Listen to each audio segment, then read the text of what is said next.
Hello foodies, welcome to Vismai food. ఇవాళ నేను మీకు summer special quick and easy grape soda recipe చెప్పబోతున్నాను. చాలా ఈజీ రెసిపీ, చాలా రిఫ్రెషింగ్గా ఉంటుంది, విత్ ఇండియన్ దేశీ టచ్తో ఉంటుంది.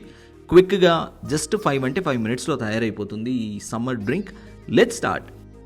ముందుగా 300 గ్రాములు నీళ్లల్లో వంట సోడా వేసి 1కి 4 సార్లు కడిగినటువంటి సీడ్లెస్ నల్ల ద్రాక్ష తీసుకోండి. ఇవి బాగా 2-3 సార్లు కడగాలండి.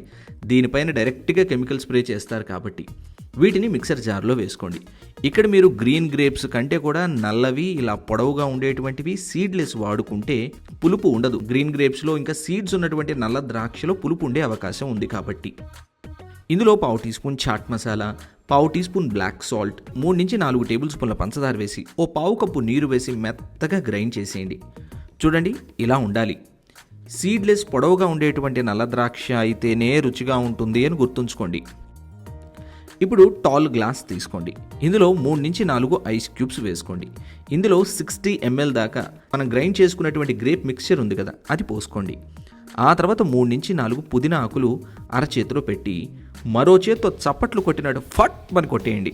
ఆ అదురికి తాజా పుదీనా ఆకులోని ఫ్లేవర్స్ అన్నీ రిలీజ్ అవుతాయి. అలా చేయడం వల్ల మీరు తాగేటప్పుడు ఫ్లేవర్స్ అన్నీ బాగా తెలుస్తాయి. ఇప్పుడు ఐస్ కోల్డ్ క్లబ్ సోడా నెమ్మదిగా గ్లాస్కి దగ్గరగా పెట్టి నింపండి. కొంచెం నింపిన తర్వాత ఫిజ్ అంతా కాస్త తగ్గుతుంది. అప్పుడు మిగిలిందంతా నింపండి. మీరు 200 ml క్లబ్ సోడా మాత్రమే నింపాలి.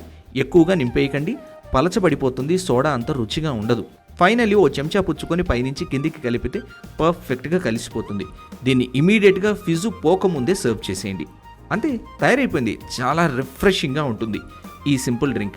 ఈ రెసిపీలో ఒక్కటి మీరు బాగా గుర్తుంచుకోవాల్సింది పంచదారని అడ్జస్ట్మెంట్. మీరు వాడే ద్రాక్షను బట్టి పంచదారని అడ్జస్ట్ చేసుకోవాలి. ఇది ఒక్కటి గుర్తుంచుకోండి. నచ్చిందా ఈ సింపుల్ గ్రేప్ సోడా?